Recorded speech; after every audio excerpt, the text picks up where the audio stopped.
In this video we're going to talk about mixed units. So first I want to explain what a mixed unit is. A mixed unit is when you use more than one unit to describe a measurement or a size. So it's very commonly done whenever we talk about heights.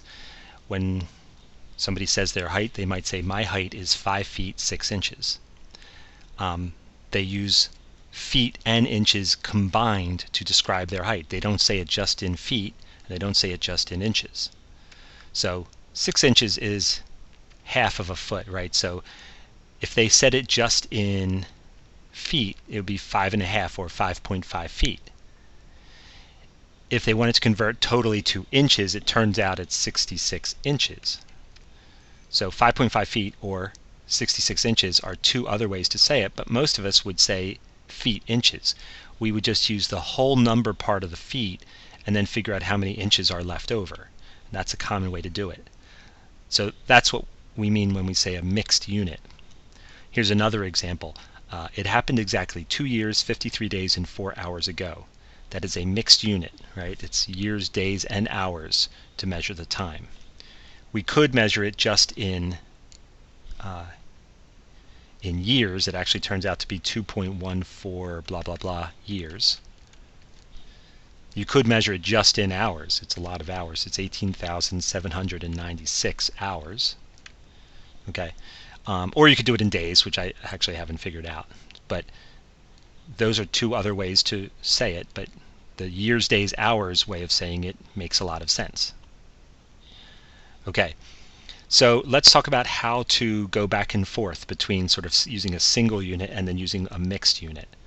So let's say we have 4,125 pounds, but we want to write it as tons and pounds. So our final answer needs to be blank tons and blank pounds. Okay, where we put whole numbers here and here. Now, the conversion rate is 2,000 pounds equals 1 ton.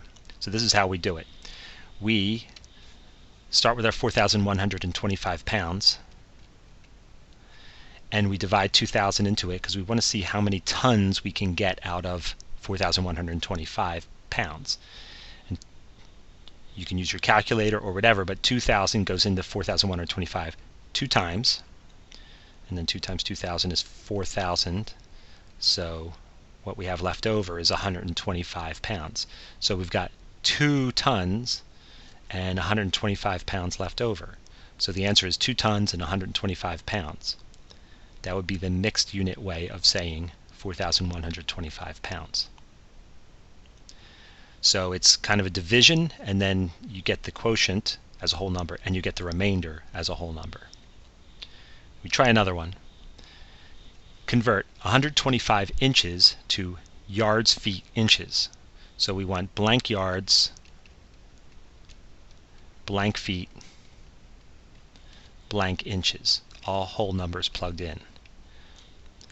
Okay, so this is different than just figuring out how many yards 125 inches is, or how many feet 125 inches is.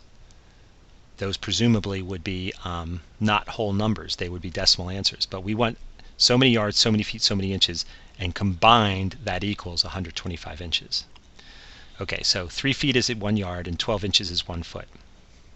So what we would do is, first let's go to feet. So we take our 125 inches and we divide by 12 because that's how many are in 1 foot. So 12 goes into 125 10 times, right? And 10 times 12 is 120. Leaves 5 left over, a remainder of 5. So this isn't our final answer because we haven't done yards yet, but we now know that 125 inches is 10 feet 5 inches. Okay.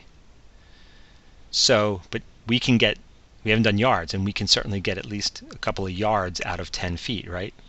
So we take our 10 feet, and there's 3 feet in a yard, so we divide 3 into 10, and of course it goes in 3 times. 3 times 3 is 9, leaving 1 left over.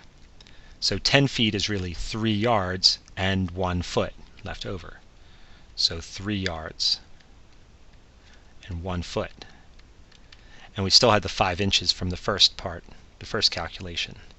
So 125 inches is 3 yards, 1 foot, 5 inches. And that would be our answer here.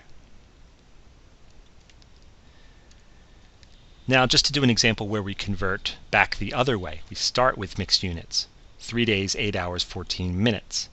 And let's convert that to minutes, and then actually to days. Just minutes, and then just days.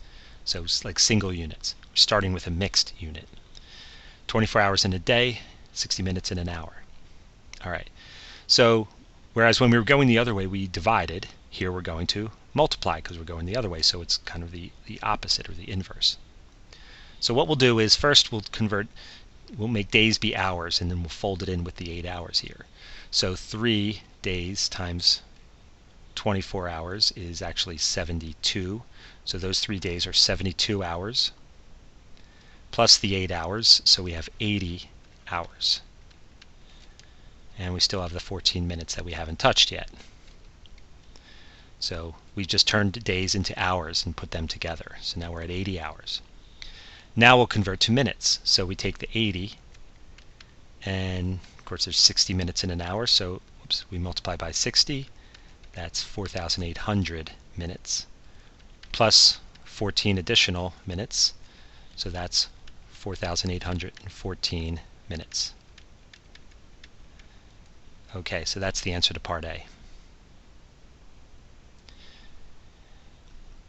Now, that process I just showed you is good for converting a mixed unit to the smallest single unit, so to minutes.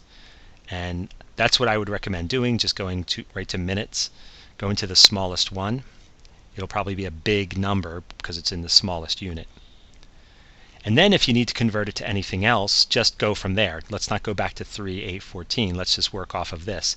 And then this is just a standard unit conversion problem. 4,814 minutes. First, let's do it the excuse me. Let's do it the proportion way. 3,814 minutes is how many hours, first of all. And we know that there are 60 minutes in 1 hour. So we'll cross multiply, and that'll tell us how many hours we have. So this is 60 times question mark. This diagonal is 4,814. And so question mark, we'll take 4,814 divided by 60, and that will give us 80.23 repeating hours. So that's the answer in hours, which was actually not asked for, but we're just on our way to go to days. So now 80.23 repeating hours is how many days. We know that 24 hours is 1 day, so we can solve the proportion. So on the one hand we have 24 times question mark, on the other hand we have 80.23 repeating times 1. So we divide 80.23 repeating by 24, and we get just rounding here, 3.34 days. Now it makes sense that it's 3 point something days, right? Because it was 3 days plus some hours and minutes. So what we've done is, in effect, is figured out the decimal part, because we already knew it was 3 days. So the 8 hours and 14 minutes is 0.34 of a day. Okay. So there you go. There's an example of converting back to a single unit if you start in a mixed unit.